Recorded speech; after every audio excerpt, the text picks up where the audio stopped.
वो खबर सुनी आपने दोस्तों?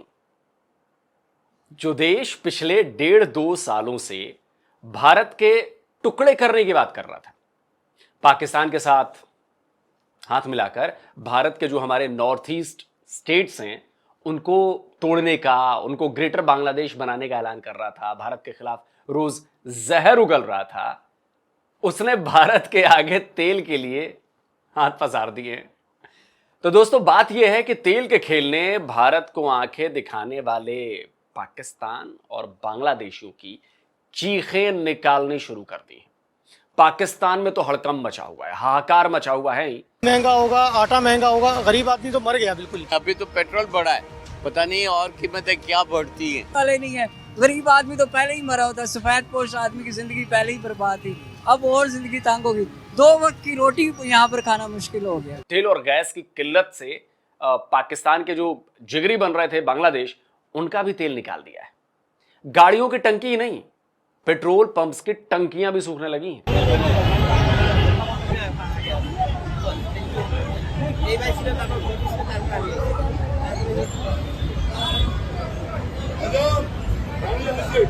पाकिस्तान अरब देशों से भीख मांग रहा है तो भारत के टुकड़े करने का मंसूबा पालने वाला बांग्लादेश आज भारत के आगे हाथ फैलाकर गिड़गिड़ा रहा है। जैसे जैसे ईरान और अमेरिका इजराइल के बीच की लड़ाई लंबी खिंचती जा रही है, वैसे वैसे पूरी दुनिया में फ्यूल क्राइसिस बढ़ती जा रही है। भारत पर भी इसका असर पड़ रहा है, लेकिन पाकिस्तान पर तो जैसे मुसीबत का पहाड़ टूट पड़ा है। पाकिस्तान ने एक झटके में डीजल पेट्रोल की कीमतों में 55 रुपए लीटर का इजाफा कर दिया, तो केरोसिन ऑयल के दाम भी 130 रुपए लीटर बढ़ा दिए। लेकिन दाम बढ़ाने के बाद भी दोस्तों, दाम बढ़ाने के बाद भी पाकिस्तान इस ऑयल क्राइसिस के संकट से निकल नहीं रहा, क्योंकि तेल की सप्लाई अभी भी नॉर्मल नहीं हुई है। स्ट्रेट ऑफ हॉर्मुज के बंद हुए करीब 10 दिन होने वाले हैं और इन 10 दिनों में पाकिस्तान को पहला फ्यूल शिपमेंट हासिल हो पाया है। 50,000 मीट्रिक टन पेट्रोल लेकर ओमान से चला यह शिपमेंट कराची पहुंचा है। हालांकि कहा जा रहा है कि 11 मार्च की रात तक 55,000 टन और 35,000 टन पेट्रोल से लदे 2 शिप पाकिस्तान पहुंच जाएंगे। इससे पाकिस्तान को कुछ राहत तो मिलेगी, लेकिन इससे होना जाने वाला कुछ नहीं है। उसकी वजह यह है कि पाकिस्तान में हर महीने 832 मिलियन लीटर पेट्रोल और 670 मिलियन लीटर डीजल की खपत होती है। तो इस हिसाब से पाकिस्तान आ रहे पेट्रोल का शिपमेंट पाकिस्तान की पेट्रोल क्राइसिस को बहुत देर तक रोक नहीं सकता। और अब पाकिस्तान में इस क्राइसिस से निपटने के लिए स्कूल कॉलेज बंद कर दिए गए हैं, उन पर ताला लगा दिया गया है। 31 मार्च तक कॉलेज और यूनिवर्सिटीज को बंद करने का ऐलान कर दिया गया है। देखिए, मैंने तो आपको 4-5 दिन पहले ही बता दिया था कि पाकिस्तान में लॉकडाउन जैसी सिचुएशन होने वाली है, और पाकिस्तान की गवर्नमेंट ने मेरी बात को सही साबित कर दिया। आज पाकिस्तानी पंजाब गवर्नमेंट ने अपने सभी एजुकेशनल इंस्टीट्यूट्स को बंद रखने के आदेश दिए। यहां तक कि मेडिकल एजुकेशनल इंस्टीट्यूट्स का भी शटर डाउन कर दिया गया है। सिंध में पेट्रोल की राशनिंग कर दी गई है, यानी लोगों को एक तयशुदा मात्रा में ही पेट्रोल दिया जा रहा है। बलूचिस्तान में भी स्कूल कॉलेजेस को बंद कर दिया गया है। पाकिस्तान ने स्कूल कॉलेजेस तो ऐसे बंद किए हैं जैसे सबसे ज्यादा तेल यही पी रहे थे। स्कूल बंद, कॉलेज बंद, यूनिवर्सिटियां बंद, तालीम खत्म कर दें। खैर, पाकिस्तान में फ्यूल क्राइसिस और फ्यूल प्राइसेस के एकदम बढ़ जाने के बाद लोगों की नाराजगी बहुत बढ़ने लगी थी। मीडिया में भी सवाल उठाए जाने लगे थे कि सरकार ने दाम बढ़ाकर केवल तेल कंपनीज को फायदा पहुंचाया है। Companies are covered, they are absolutely covered. और ये जो एक्स्ट्रा पैसे दिए गए हैं, I might be wrong, I might be right, but I am convinced now कि ये दिहाड़ी लगी है। ये ऑयल मार्केटिंग कंपनीज की दिहाड़ी लगी है, बिलियंस की। और भरी किसने है? वो बच्चा जो कॉलेज जाते हुए सुबह अपनी मोटरसाइकिल में पेट्रोल डलवाता है, वो टैक्सी वाला जो रो रहा है कि जी मैं कहां से भरूंगा। और ये सवाल बवाल कराने वाले थे। लोग दाम बेतहाशा बढ़ाए जाने से पहले से ही परेशान थे। सब्जियों, फलों के दाम और किराए में भी बढ़ोतरी होने से पाकिस्तानियों में गुस्सा बढ़ रहा था, और उस पर से उन्हें यह पता चला कि पाकिस्तान की सरकार ने उन्हें फिर से हूतिया बना दिया। दाम बढ़ाकर केवल पाकिस्तान की जो ऑयल कंपनीज हैं उनको फायदा करवाया है। तो लोगों का भड़कना तो फिर बनता था ना।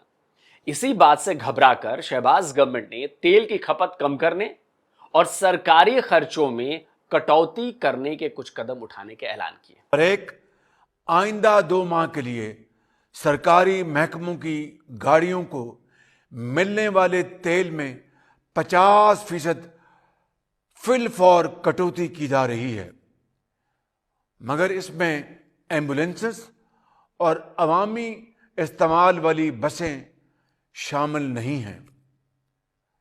2, आइंदा 2 माह के लिए तमाम सरकारी महकमों की 60% गाड़ियों को बंद किया जा रहा है ताकि तेल की बचत हो। नंबर 3, आइंदा 2 माह के लिए काबीना के अरकान, वज़रा, मशीरान और मावनीन खसूसी तनख्वाह नहीं लेंगे। नंबर 4, अरकान पार्लियामेंट की तनख्वाहों में से 25% कटौती की जा रही है। तो सरकार क्या कर रही है कि सरकारी गाड़ियों में तेल कोटे में कटौती कर दी गई है। 60% गाड़ियों का इस्तेमाल बंद कर दिया गया है। कैबिनेट मिनिस्टर्स, एडवाइजर्स और स्पेशल असिस्टेंट्स की 2 महीने तक की तनख्वाह रोक ली गई है और इस जैसे कई फैसले लिए गए। असल में ये फैसले ये दिखाने की कोशिश है कि पाकिस्तान की सरकार आम पाकिस्तानियों के साथ है। लेकिन दोस्तों, सवाल तो अभी भी वही है ना कि सरकार ने दाम बढ़ाकर पेट्रोल कंपनियों को फायदा क्यों पहुंचाया? क्यों पाकिस्तान के पास स्ट्रैटेजिक ऑयल रिजर्व्स नहीं है? और सबसे बड़ा सवाल कि इस मुश्किल वक्त में ना तो चीन से पाकिस्तान को तेल और गैस मिल पा रही है और ना ही इस्लामिक देशों से। तो ऐसी दोस्ती का क्या काम? अब दोस्ती तो बांग्लादेश ने भी पाकिस्तान से की थी। सोचा था कि आड़े वक्त में पाकिस्तान उसका साथ देगा और अच्छा, दावे भी बड़े बड़े किए गए, उसकी मदद करेगा, इसके भी दावे किए गए। लेकिन अब जबकि बांग्लादेश जबरदस्त गैस और तेल की कमी से जूझ रहा है तो उसे पाकिस्तान की याद नहीं आ रही है दोस्तों, भारत की याद आ रही है। बांग्लादेश ने 2 दिन पहले भारत से डीजल सप्लाई करने की रिक्वेस्ट की थी, अतिरिक्त डीजल। और आप समझिए कि इस वक्त जबकि एक एक बूंद तेल कीमती है, इस मुश्किल वक्त में भी भारत बांग्लादेश की मदद करने से पीछे नहीं हटा। वैसे मेरा पर्सनल पॉइंट ऑफ व्यू है, नहीं देना चाहिए था। भारत ने सिलीगुड़ी से पाइपलाइन के रास्ते बांग्लादेश को 5000 मीट्रिक टन डीजल की सप्लाई शुरू कर दी। अरे भारत चाहता तो नहीं देता, या देता भी तो थोड़ा सा देता, लेकिन भारत ने ऐसा नहीं किया क्योंकि भारत ने कभी भी बांग्लादेश का बुरा नहीं चाहा है। पहले की तरह आज भी उसने मुश्किल वक्त में बांग्लादेश का साथ दिया। वैसे बांग्लादेश में भी फ्यूल क्राइसिस सुरसा के मुंह की तरफ फैलती जा रही है। पेट्रोल पंप्स पर लंबी लंबी लाइनें नजर आ रही हैं। लोग तेल खत्म होने या दाम बढ़ने के डर से घबरा कर भी पेट्रोल पंप्स पर पहुंच रहे हैं। और यह बात गलत भी नहीं। 2-3 दिन पहले ही बांग्लादेश के ऑयल डिस्ट्रीब्यूटर्स ने तेल के दाम बढ़ाने का प्रपोजल सरकार को दे दिया है। गैस क्राइसिस की वजह से पहले ही बांग्लादेश ने अपनी यूरिया फैक्ट्रीज बंद कर दी। अब पाकिस्तान की ही तरह बांग्लादेश ने भी 9 मार्च से देश की सभी यूनिवर्सिटीज अगले आदेश तक के लिए बंद कर दी। इस तेल और गैस की कमी के साथ साथ महंगाई भी खतरे की घंटी बजा रही है दोस्तों। फरवरी में बांग्लादेश में इन्फ्लेशन रेट 9% तक पहुंच गया था और अब जो हालात बन रहे हैं उससे इसके और बढ़ने की आशंका है। रमजान और ईद का भी इस महंगाई पर अच्छा खासा असर दिखाई दे रहा है। अब दोस्तों होगा ये कि बांग्लादेश को भी दूसरे देशों की तरह महंगा तेल और महंगी गैस खरीदनी पड़ेगी, जिसका सीधा असर उसके रिटेल रेट पर पड़ेगा, यानी सरकार को उसे मैनेज करने के लिए दाम बढ़ाने ही पड़ेंगे। बांग्लादेश में एलपीजी क्राइसिस तो मोहम्मद यूनुस की देन है। बांग्लादेश को बर्बादी के दरवाजे तक घसीट कर लाने वाले यूनुस खुद तो निकल लिए, लेकिन तारिक रहमान को इसमें फंसाकर चले गए। अब दोस्तों पाकिस्तान और बांग्लादेश की बात हुई है तो फिर भारत की बात करनी भी जरूरी है। देखिए दोस्तों, संकट तो भारत के लिए भी है। भारत में अब तक भले ही डीजल और पेट्रोल के दाम नहीं बढ़ाए गए हों, लेकिन एलपीजी की कीमत बढ़ चुकी है। घरेलू सिलेंडर के दाम में 60 रुपए, जबकि कमर्शियल सिलेंडर के दाम में 114 रुपए की बढ़ोतरी कर दी जा चुकी है। और केवल दाम बढ़ाए जाने की बात नहीं है, कई शहरों में एलपीजी की सप्लाई कम होने की भी खबरें आने लगी हैं। नोएडा समेत यूपी के कई जिलों में एलपीजी सिलेंडर के लिए लंबी लाइनें और ब्लैक मार्केटिंग की खबरें आ रही हैं। रिपोर्ट्स बता रही हैं कि ब्लैक मार्केट में एलपीजी सिलेंडर 1500 रुपए तक में बिक रहा है। बेंगलुरु हो, चेन्नई हो या मुंबई के होटल्स हो, उन्होंने भी एलपीजी सिलेंडरों की कमी को लेकर बहुत चिंता जताई है। यानी उन्हें भी एलपीजी के सिलेंडर्स सही तरीके से नहीं मिल पा रहे हैं। पुणे में गैस से होने वाला दाह संस्कार बंद कर दिया गया है, यानी भारत में भी सिचुएशन बिगड़ रही है। और तभी पेट्रोलियम और प्राकृतिक गैस मंत्रालय ने एलपीजी के इस्तेमाल पर कुछ पाबंदियां लगाई। देखिए, यह है मिनिस्ट्री का ट्वीट। इसमें लिखा गया है, फ्यूल सप्लाई में मौजूदा जियोपॉलिटिकल रुकावटों और एलपीजी की सप्लाई में रुकावटों को देखते हुए मिनिस्ट्री ने ऑयल रिफाइनरीज को ज्यादा एलपीजी प्रोडक्शन करने और इस एक्स्ट्रा प्रोडक्शन का इस्तेमाल घरेलू एलपीजी इस्तेमाल के लिए करने का आदेश दिया गया है। मंत्रालय ने घरों में घरेलू एलपीजी सप्लाई को प्राथमिकता दी है और जमाखोरी, ब्लैक मार्केटिंग से बचने के लिए 25 दिन का इंटर बुकिंग पीरियड शुरू कर दिया गया है। इंपोर्टेड एलपीजी से नॉन डोमेस्टिक सप्लाई, हॉस्पिटल और एजुकेशनल इंस्टीट्यूट जैसे जरूरी जो नॉन डोमेस्टिक सेक्टर हैं, उनको प्राथमिकता दी जा रही है।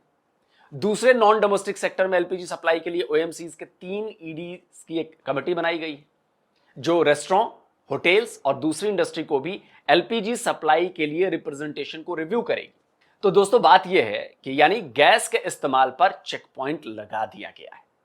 भारत को रूस से तेल की खरीद का रास्ता तो साफ हो गया है, लेकिन एलएनजी की सप्लाई में अभी भी अड़ंगा लगा हुआ है। और आने वाले कुछ दिनों में अगर कोई रास्ता नहीं निकलता है तो भाई भारत के लिए भी मुश्किल बढ़नी तय है। तो इसके लिए तैयार हो जाइए। आज नहीं तो लड़ाई जितना लंबा खिंचेगी तो आज नहीं तो कल प्रॉब्लम आएगी, क्योंकि भाई देखिए, हमारा सारा काम इंपोर्ट पर चलता है। हालांकि फायदा यह है कि ईरान से हमारे रिलेशन अच्छे हैं, कतर से भी हैं, तो हो सकता है कि कोई ना कोई उपाय हो जाएगा। रशिया से भी हैं, तो पेट्रोल डीजल का तो हो गया है, बट कीमतें बढ़ सकती हैं, यह मैं आज कह रहा हूं। देरी भी हो सकती है, खास करके एलपीजी के चक्कर में। बट यह है कि भाई भारत की हालत जो है वो बांग्लादेश या पाकिस्तान की तरह नहीं है कि हमारे पास पैसे नहीं है या हमारे पास हमारे रिसोर्सेज नहीं है या हमारे पास कनेक्शंस नहीं है। उनके जैसी हालत नहीं होगी, बट हां, असर तो पड़ेगा। तो दोस्तों, आप क्या कहते हो? कमेंट करिए, अपनी राय दीजिए। जल्द मिलता हूं एक और नए वीडियो के साथ। नमस्कार, जय हिंद।